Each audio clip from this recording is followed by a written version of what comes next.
June 21st, 2017. Second on that? Second. And any discussion on any of those? Nope. Have a chance to look at them? Yes. Okay. All in favor? Aye.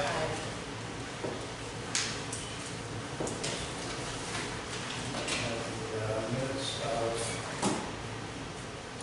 June 27th. I'll make a motion to approve the special meeting June 27th. Second. Discussion on those? Nope. Good. All in favor? Aye.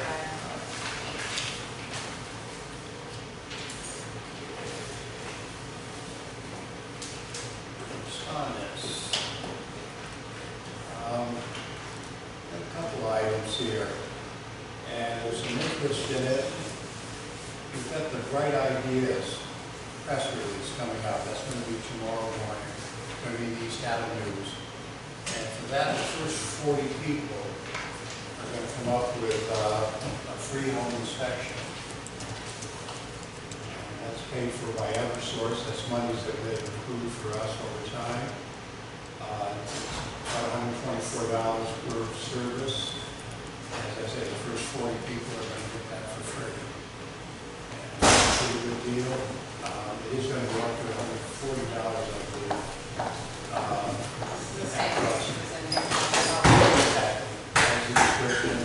Just making the announcement now that it will be in the paper tomorrow. The first 40 people are going to get the benefit out of it. Swing bridge notice, which is very interesting.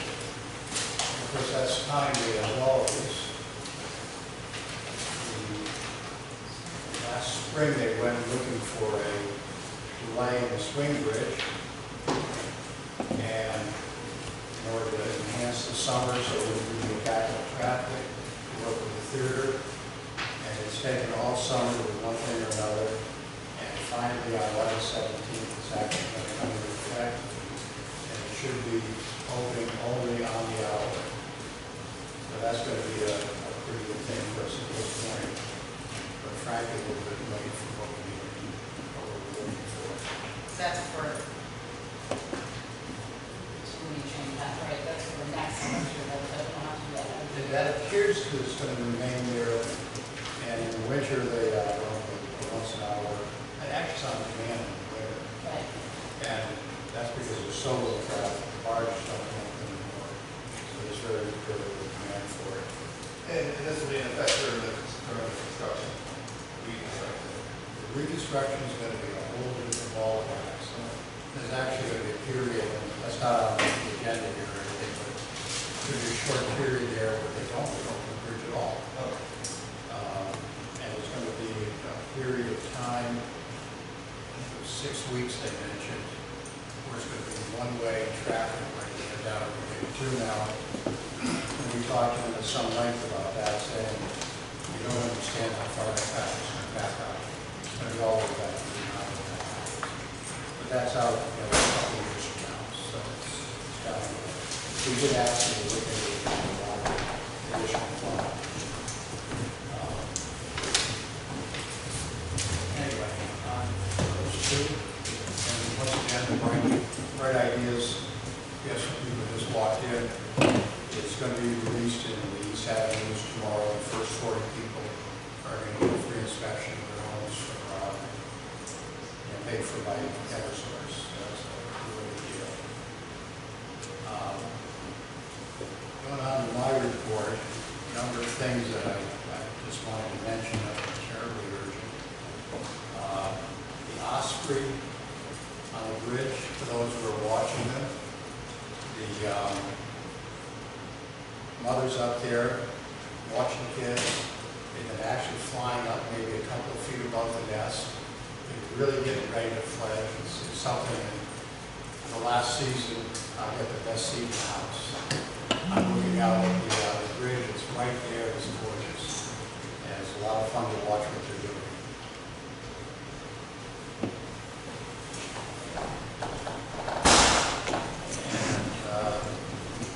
I wanted to mention the Comer event. I'm proud of here, but he's not. coming along in September. It's going to be the 13th, the 15th, and 16th, are big events. There's going to be a celebration of George Comer. He was a 1800s whaling sealing captain, went up into the Arctic, and he was also a self-trained anthropologist, ethnologist, and brought back all manner of information and material goods from museums. He got a district, you can see a lot of his stuff. The Smithsonian is going to be involved with this, Mystic's going to be involved. They actually have an Inuit, at least one, but I'm not sure if the others, coming down and was part of the family that he associated himself with up in the Arctic when he was up there, and descendants of that group of people. Tom Comer, of course, here in town is one of his descendants as well. And the basic cornerstone of the event is the memorial out by Harris property out on Manassas. And that's going to be central to it. And an awful lot of people working on it. East Haddam Garden Club, the Land Trust, Public Works, many of the schools have got involved, and kids down there working. And I'm sure there are other guys kind of hoping God will be here and give us a little insight into that. He's been heading it up. Wanted to touch on Johnsonville. That's been in everybody's radar for the last week and a half. That happened awfully fast. Apparently they came by on the 30th of June and stopped in to talk to Jimmy, which is the right thing to do at that point, our land use officer. And he asked them, well, what do you know about the property? And they said, not much. So he equipped him with all the maps he could, information, what he could tell, and then he suggested very strongly to them that they get engineers, architects, to come up to speed on what the property is going to be useful for, how they might make use of it. Came up to talk to me afterwards, let me know what was going on. He was really concerned about it. They didn't know anything to speak about the property. And was concerned that they actually get people involved with it. And commented at that point that there were others who were interested, some looking for donations, some looking to buy it perhaps.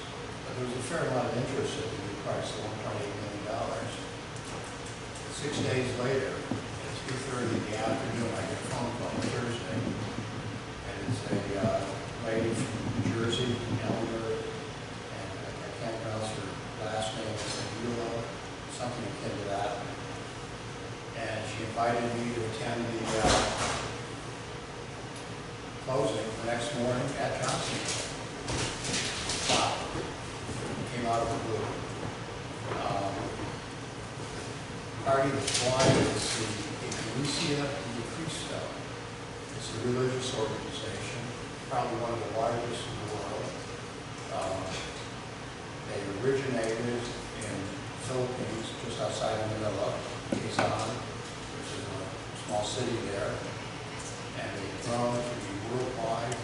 Apparently California, there's any number of congregations there, and believe it or not, here in Connecticut, we have 3 congregations. They seemed like very nice people. I tried to ask them what they were going to do with it. And they said, well, have retreats here, we're going to fix the place up, make it nice again, bring it back to what it was, maybe add a few more buildings that are appropriate, and have some events, have some retreats, and we're not really sure what we're going to do from a religious standpoint. I've been out looking at various things about them. They're enormous in terms of the size of the church. And he did something similar out of South Dakota, which I just discovered through the Boston Globe. There's an article they had. In 2011, they bought a small town there with much the same intentions, and haven't touched it since. They pay full taxes out there, and they're paying full taxes here until they get some sort of certification as a religious area. And if they're going to make full use of it, not going to get that kind of benefit out of it. And it's akin to what my father's house does, or the Clyde Preston Resort now, both of which are religious oriented camps. And it's interesting to see where they go.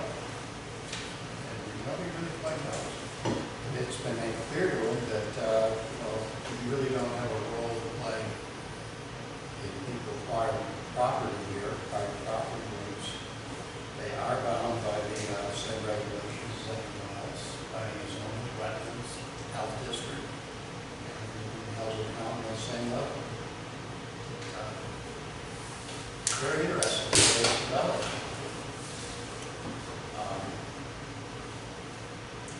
Tell me where that's gonna go.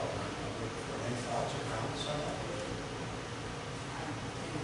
I'm hoping to, anything that's going to come and fix the property up and hopefully we'll get tax money out of it.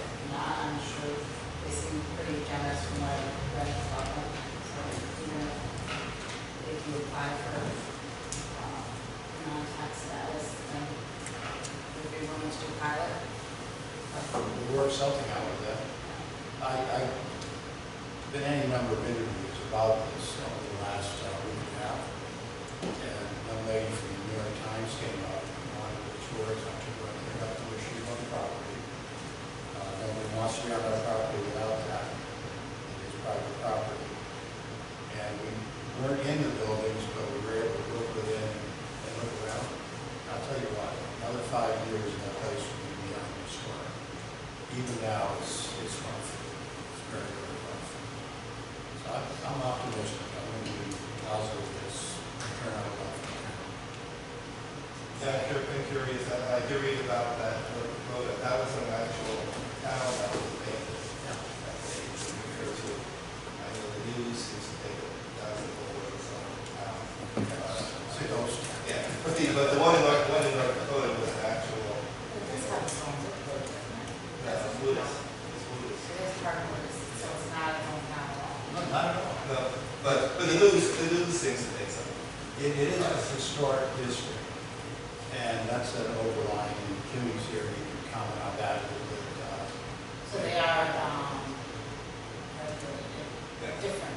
A little bit differently, they don't have to remain as a historic district. It is right now, and that's how it's been for the last 30 years.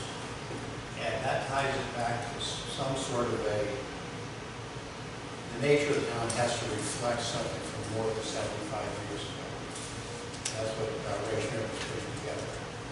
And the idea of the Victorian mill, and then when it was under consideration for condominiums, there would be Victorian condominiums. So you said they did change that area, how do they change that? They're going to have to go through the process. I'm not going to try to explain it. We'll ask you to Well, it's actually, right now, it is in the R1 happy, that's the underlying zone. Ray Schmidt and the previous owners applied for historic parks and some of section 16. They used the Johnson House and the existing mill as their base architectural need. And the period of time when the mills were active in the 1840s, 60s, going on. So that was their historic base, and that's what they were going to work all the structures around.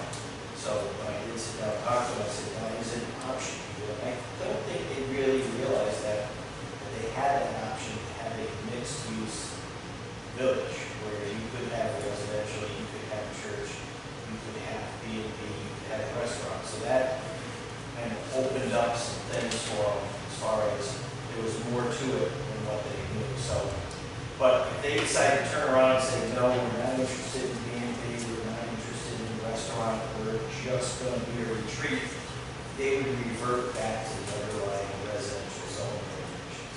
So they've got a long way to go. They need to evaluate all the structures. They have to put together just like anybody else, a plan, a business plan, to see what's, what they have to invest in. And so that's going to be a long road for them to go through that process. So since the closing, has anyone heard from them? Say that again. Since the closing, has anyone heard from them? Yeah, there was some communication. They not a lot, more about just the news release on. Those meetings were very interesting. Like the news, but I'm saying the owners. The owners, I have something set up when I come back vacation to talk to their attorney about it. And I'll get back and set up and I can do that. But And go Based through- on their request or based on us wanting? Their request. Okay. Their comment. was it the big issue with Schmidt and he wanted to build the housing, the condominium here was sewage? No, Ray Schmidt, when he had, never had an issue of septic. It had to be installed for whatever uses he wanted to do. He didn't have a plan that was so overwhelming that it exceeded the capacity of the land. Previous owners did have a plan that exceeded the capacity of the land. And that was their problem. You know, they did it in reverse. They said, we can fit all these buildings. Now we have to find a place for the sewage, and actually we had that discussion with the church about, you know, you do things in reverse. You find the capacity of the land, and then you figure out what you can fit on it. And they even realized through the discussion when I told them that there was at one point a plan for 130 units plus 7, sort of restaurant, church, and all that. But one of their comments briefly was, I don't think that facility can hold 1/3 without even testing it. And I said, well, that might be right. So they're going to have to go through that process. I gave them all the base data that was there. I said, I've got files that they want to send their, structural engineer and their site engineer down to go through it all. It's there. It's available to them. So they said they don't want to get back to vacation. They said they're going to start that process.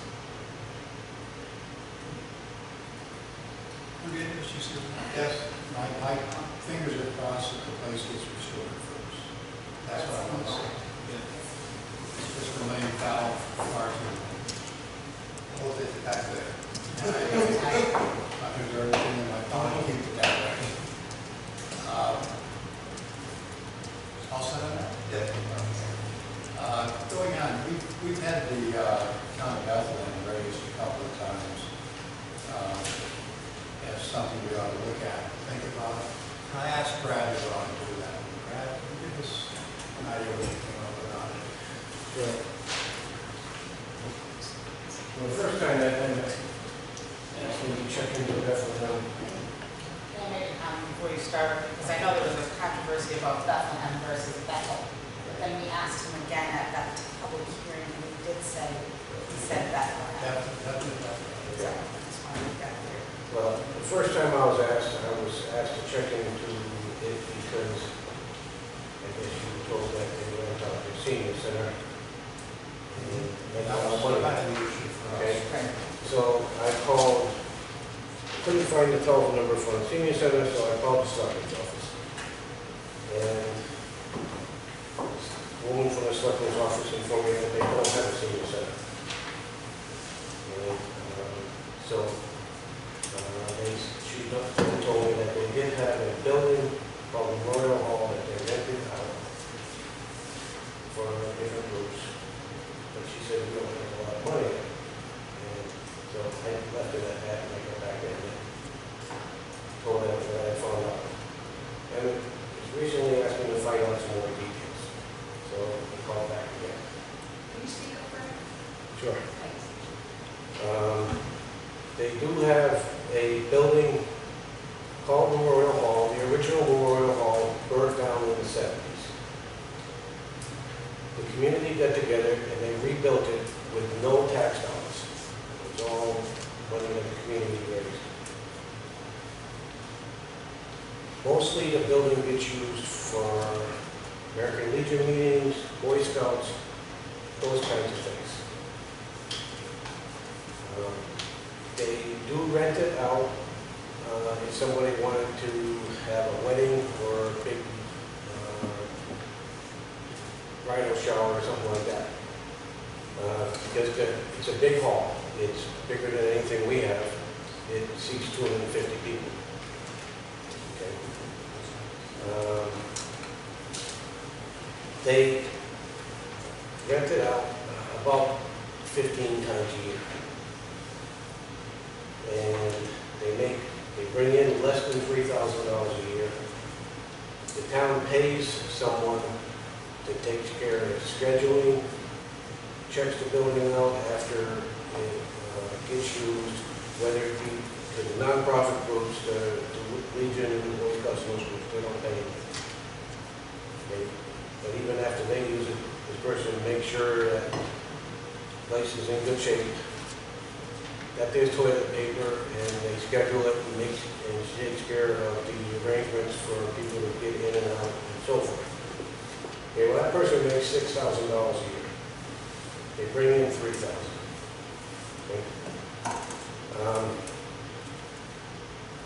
Okay. Any food that is used there for, if you're having an event, it's what they call catering and cater out. If you're having whatever kind of event you want to talk about, the food comes in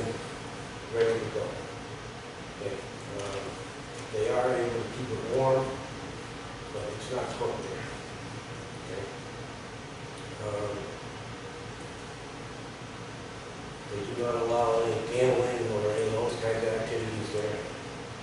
The gentleman I spoke to I was referred to by the lady at the town hall at the Selectman's office. He is chairman of the committee that oversees the building. He's been on the committee for 25 years and a lifelong resident of Bethlehem.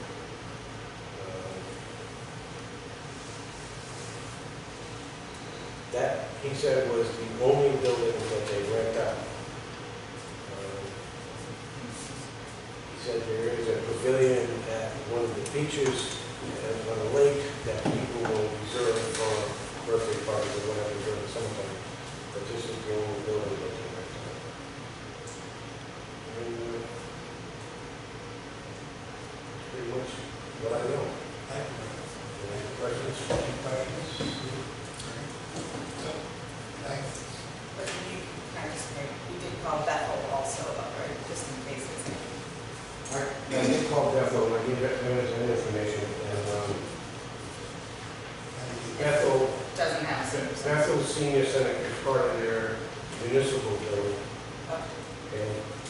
And there are some rooms there that get used by the Exchange Club and the Lions Club and people like that. They do not rent out the kitchen because of liability issues, and but they do not rent it out to outside groups, just community groups that come in for meetings and that kind of stuff.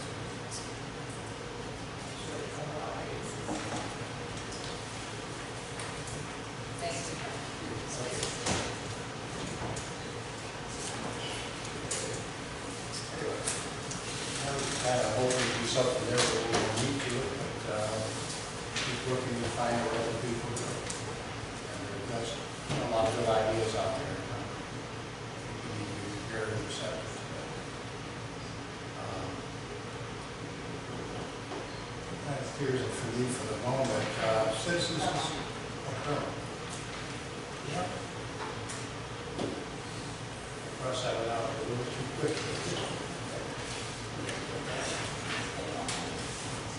Thank you. Kerma, which is our basic insurance that we have. And what happens is they look at the experience after the fact, and depending on what kind of experience they have, of course, they adjust your premiums. Great company, they do a wonderful job for us, and their experience this past year has been terrific. And we wound up with a check of $23,404 that's coming back to us. So we got a nice chunk of change coming back from the insurance company. We end up splitting that with the Board of Education, and it's based on the share of the premiums that are paid. Board of Ed pays 51%. We're going to be $11,936.04. Town pays 49% of the premiums. We're going to be $11,467.96. So it's a nice little shot in the arm this morning. Just to be clear, this amount is not based on insurance claims, but it's added to the wall. They've done well, but they also point out that we've done very well. Yeah, but we do have a lot of claims, we would still got 23,000. Maybe not. But everybody would have got less, they don't expect it like that. No, it doesn't count. Yeah, It's still- it's like a dividend, Right. it's like a dividend. Right. Yes, and I saw Mark. Before. And you know, it induces towns and everyone to really pay attention and do a good job. I can remember with my business, it was the same thing. At the end of the year, we got a check. Yeah. Or we did a check back. Yeah.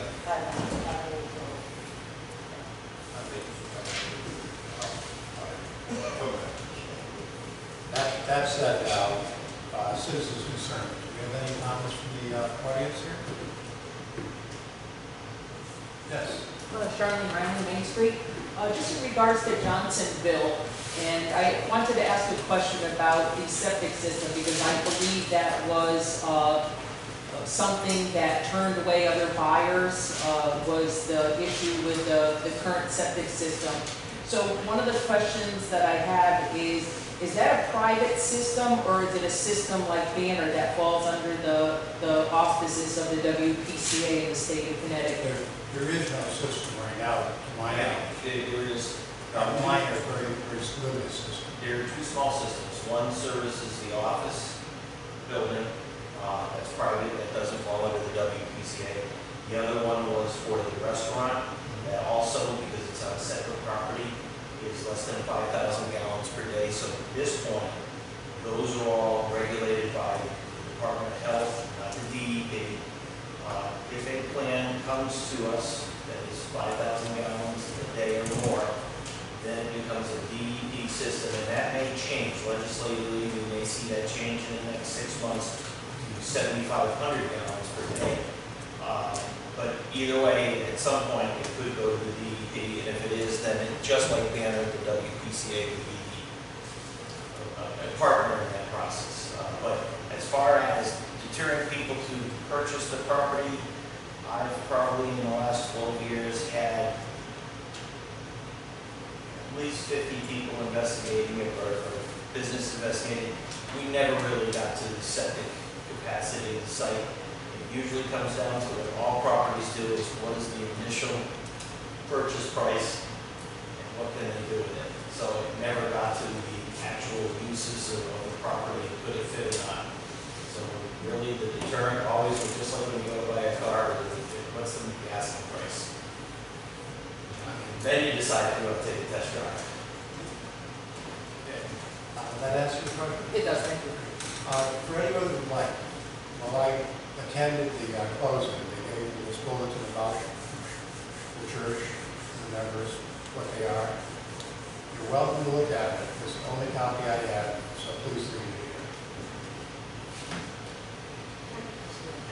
Does the health district get involved? As far as seeing what they can and cannot do on the property? Depending on what they're trying to do. And I think it's Well, health first and then, Yeah, it's going to be up to the site engineer to figure out what the design and what the usage is, and if it falls under those categories, then yes, it will be reviewed by the health district. If it goes exceedance, then their applications are raised to see. Because I know where I work, everything goes to the health district first and then goes to zoning after that, so that the people know who purchase it or are going to purchase it, know what they can and cannot do to the property.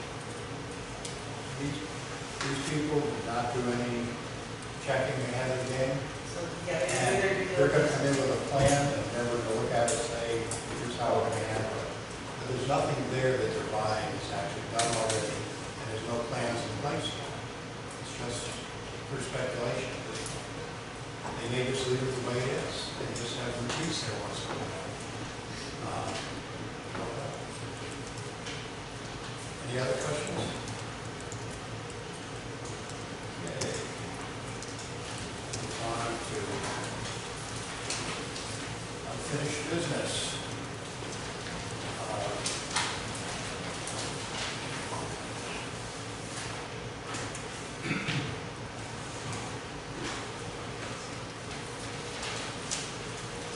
Just to comment on Shagbar, solar project.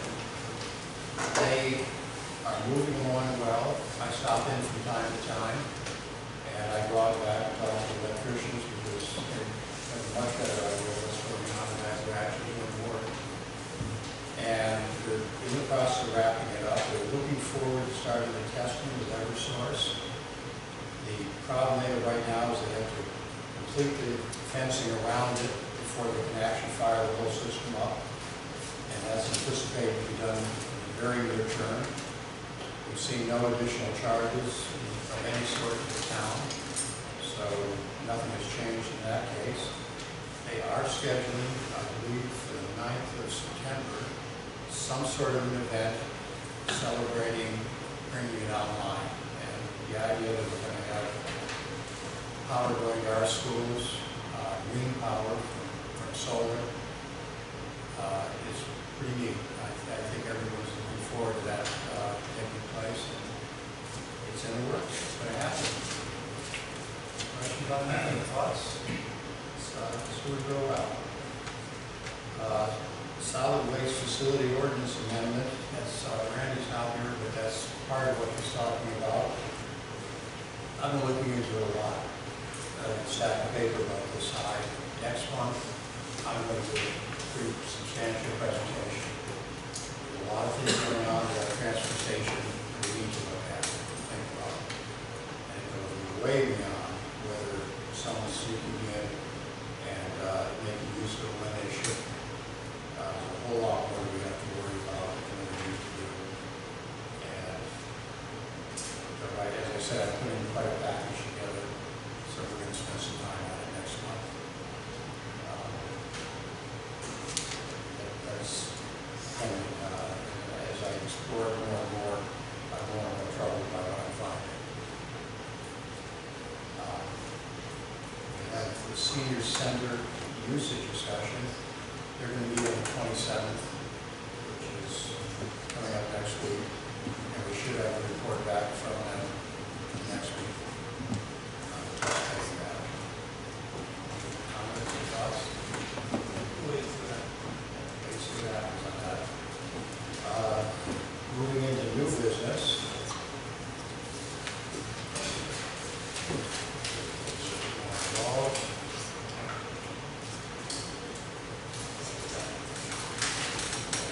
Grant acceptance here, and this is a historic document preservation grant. We get this pretty much every year. Goes to Deb, and she handles that. And this is all part of what she's doing down in the town clerk's office.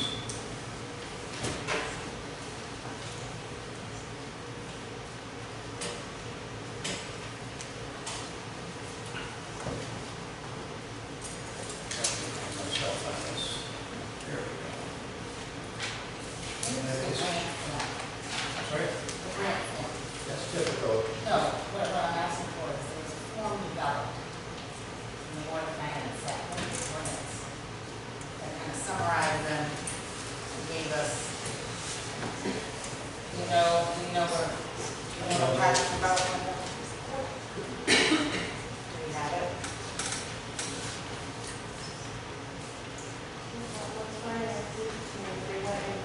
I know they went in April, before Friday. That went into that. This is the application, she had to get their approval for signing application. Right. I just don't have it. And it doesn't always come to me. For me, I help develop the form, so if I certain things that stick out on it, then I like to see. So. I like to see it tag. I'll let you send it out. I should get it out. Thank you. This is what we got. Sorry, go on. Okay, in any case, the grant is going to be used for conservation projects for public records and purchase of archival supplies for preservation of such records. Of $4,000, I will make a motion to recommend the Board of Finance and then the town meeting the adoption of the following resolution. Resolve the grant amount of $4,000 is hereby accepted in the state of Connecticut State Library for the purpose of historic document preservation with NK Lyon, first selectman, and power to execute a delivery in the name and on behalf of this municipality, a contract with the Connecticut State Library for a historic document preservation grant. Can I get a second on that? Second. Any discussion? Is there a match to that? No, I don't believe there is. Nothing in here. All in favor? Aye. Before we finally have gone ahead and surplus out and rating devices that we're looking to get rid of, dump trucks, snowplow, hose dumpster, pickup saw, a whole bunch of stuff that we don't need anymore that we're looking to get rid of. And we've got the quote there in front of you, and the award list that we have here will be attached to these minutes and you're all set. vehicles and equipment as presented. Any second? Any discussion on any of that? And one question, going forward, we must have not, as a town, purchased this 2005 ambulance. We didn't buy an ambulance since then. So the existing one. Actually not. What they currently have is one that they purchased and one that we purchased. So there'll be one more session. We are auctioning it off as a courtesy. Okay. And they're getting that one. They will get that. Once the one that we purchased cycles through in the next number of We years. will. Okay, That's our ambulance. okay. But there is one more that will come through in this fashion. Okay. Any further discussion? All in favor? Aye.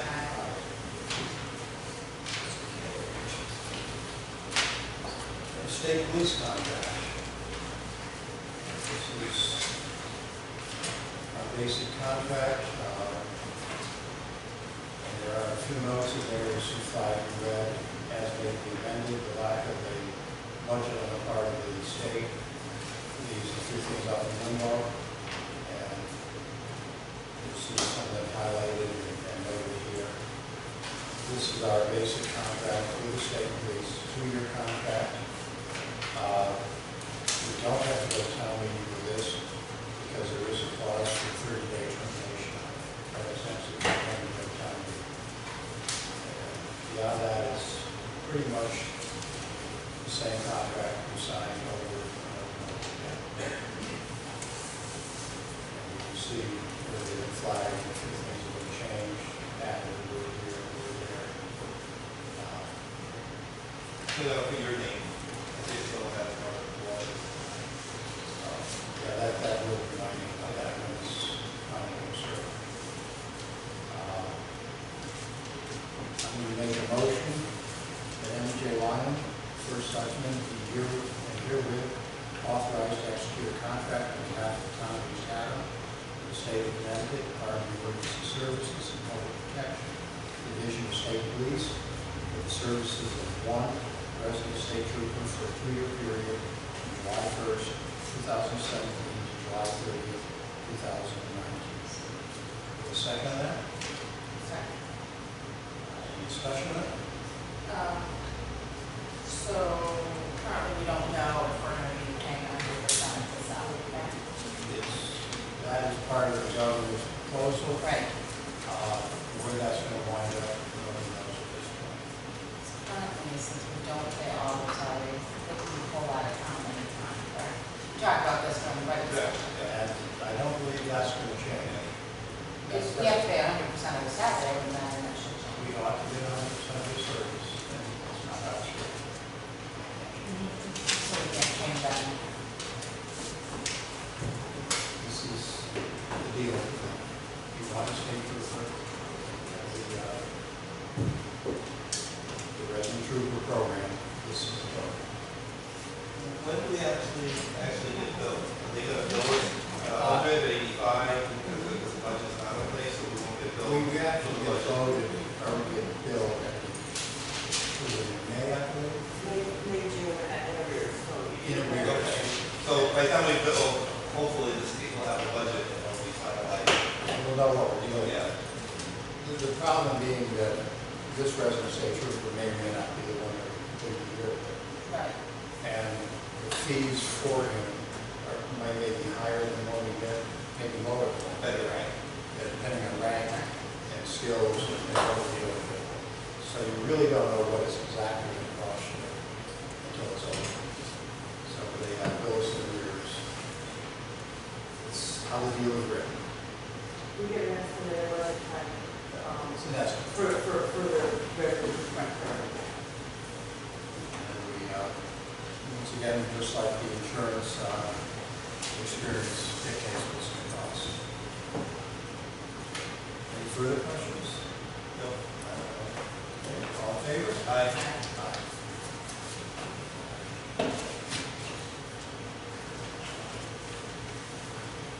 Okay. Next one. East Haddam Fire Department, the hosting a wet down for our refurbished tanker 115 and a new tanker 215 on August 19th. firehouses were similar to a christening for a new vessel. Letdowns typically include food, music, and speeches.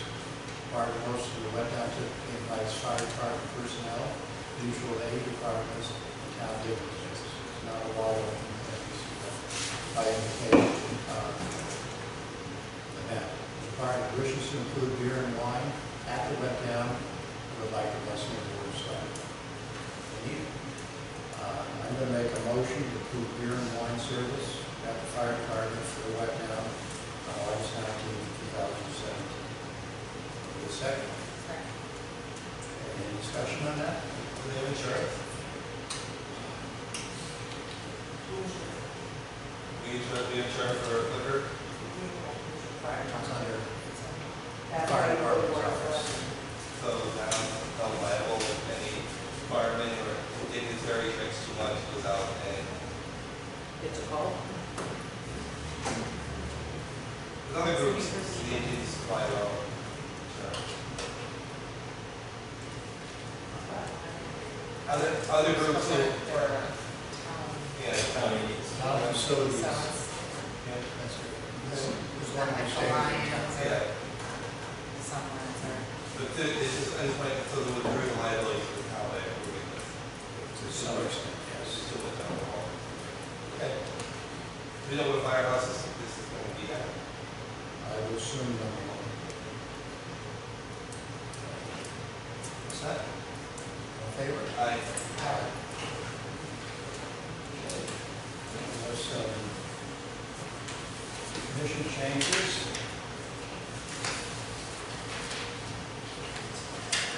Wetlands,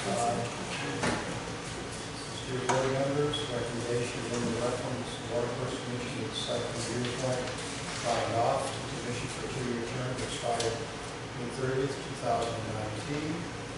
Signed Randy Gill. It is recommended that the Selectman reappoint Daniel Jamie. Kane Jamie. to the commission for a 2-year term to expire June 30th, 2019.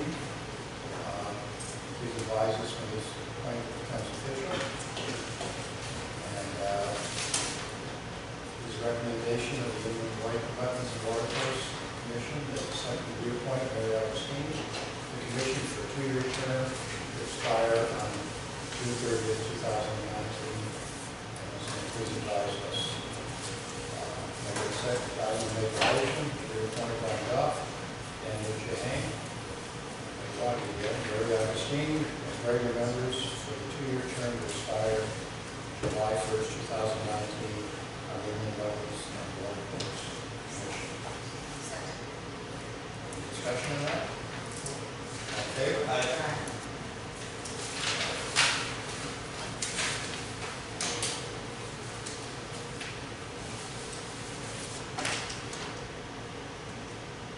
Okay. We have one tax refund. Refund there.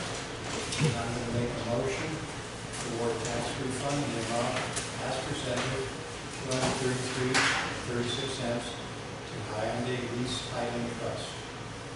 Need a second on that? Any discussion? All in favor? Aye.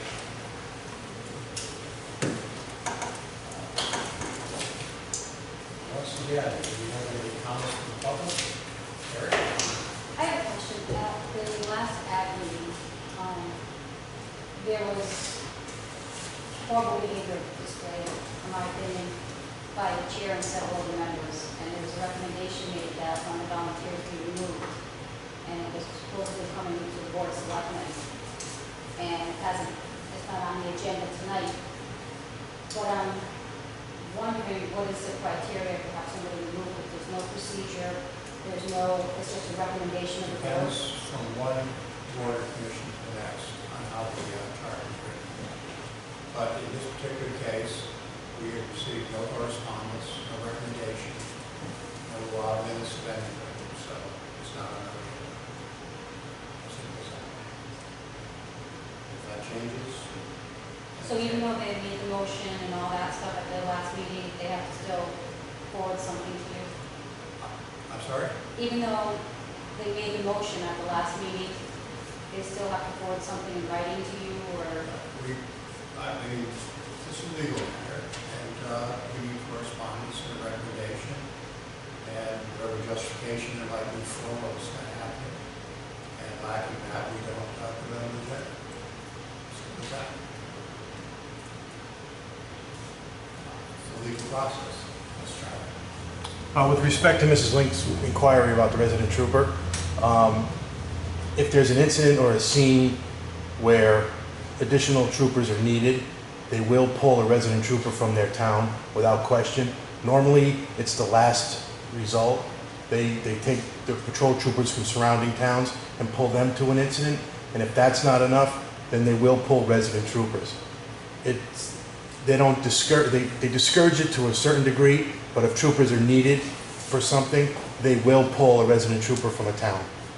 Regardless if it's 70% we pay or 100, they will. That's a normal. Right. Does it happen all the time? Right. Maybe 2-3 times a year I've seen it happen, but for the most part, if it's only absolutely necessary and there's no other way around it, they will pull a resident trooper. And given those circumstances, it's absolutely appropriate. Right, and I don't think anyone's ever complained, well, how come the resident trooper was pulled from town? Well, we had this type of incident in another town where they needed the police services, because if something big happened in this town, you would want the troopers to come. Right, I agree, I just don't want them, I don't know how often. It's not an everyday Not occurrence. for administrative needs. or No, whatever, you know no. what I mean? As long as it's an emergency. Fatal accident, medical, shootings, trooper injuries, they'll pull them. Normally, that's why you don't normally see a dog handler in towns as resident troopers. It happens, but they don't normally do that, because with a dog, you can get pulled from here to go to Canaan for something if there's no dog, and you won't see the resident trooper for days. So they don't normally put a dog handler in as a resident trooper. Thank you. In regards to the state trooper, do you know what the procedure would be if our state trooper or the team was disabled for some reason, in an accident, he was not able to perform his duties? Would we get another state trooper? Yes. Would we have to pay double? We're paying for a state trooper, and when they're not available, that has happened on occasion. Yes. The real fill-in, right, when Kansas without a lot. And Do they fill said in the same amount of time that is resident? same exact relationship, perhaps a little less expensive. And this is one of the reasons we pay out. You have no idea exactly what the years are going to be. Any other? Yes. Charlie Riley again. I just wanted to thank you for finally raising the transfer station, because I've raised it since last fall at just about every selectman meeting, and I did a lot of research on it. It came up again at the Board of Finance meeting. It was raised there as well. So I'm glad that the town is finally taking action on this, because we never got a response in these meetings. And all I'm just saying is I'm glad that it's going to finally be addressed, because something really needs to happen up there. Well, for what it's worth, looking at it is a lot more than just what you spoke. And it's something that's been on my mind. I'm probably the only one in the room here, maybe except for Jimmy, who's been in the pit and actually looked at what's down there and seen how it's all put together and how it works. And it's something that's troubled me greatly through the years. It really needs to be addressed on a very much higher level than we look at. And it's more than just a pit. No, I mean, Yeah, there's a the whole whole bunch of thing. things going on that need to be addressed. And that's why I want to wait and make a presentation of the whole thing, whatever ideas I might have about it, and then go forward. Yes. With regard to Terry's question in the Ag Commission, if they voted to recommend something to the Board of Selectmen, but they never sent it in to the Board of Selectmen, so there's no action on it, how does that person get treated when the next ag meeting arises? Is the application now rescinded? Do they have a statutory time where they have to find it, send it? How does that work? Does the person have to sit there and perpetuate it for 3 years? If we never get a letter, then nothing changes. It It's up to that chairman and that committee to determine what they want to do. Well, how can they determine what they want to do? They have to recommend, they can only make recommendations to the board of selectmen, and they never file the application with the board of selectmen. Well, they, Does that mean they take no action and that person is just a regular member like they always were, or they just take, they ostracize until them to the such side? time as they send a letter recommending something, and we take a look at it and determine what we want to do about it. And there's no statute of limitations on this?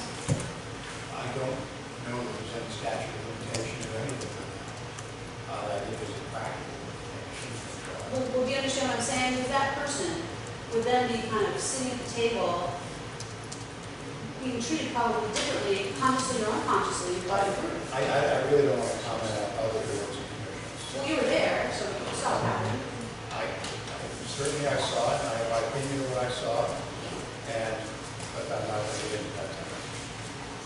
It's not appropriate at this point. We don't have it before us, can't really talk about it. But I think that's why we have public comment. I'm sorry? That's why there's public comment. Well, you can comment on what you want, but. And you're not going to answer. That's just all I need to know. We don't have it before us. We can't really do it.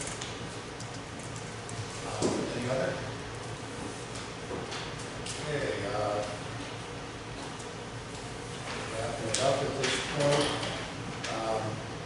Selectmen's discussion. We do have a budget referendum, July 25th, 6 a.m. to 8 p.m. Any comments on that? Do they have absentee ballots already? Yeah, they They're are. already coming in. They're already coming in. People are coming in already. They're already coming in. They were available, they I like. did last time. Yeah. Okay. That's all I have. Sue, do you have anything? Okay, that's it. Can we motion to adjourn?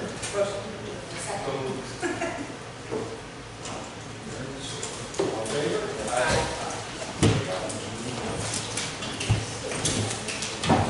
Yeah.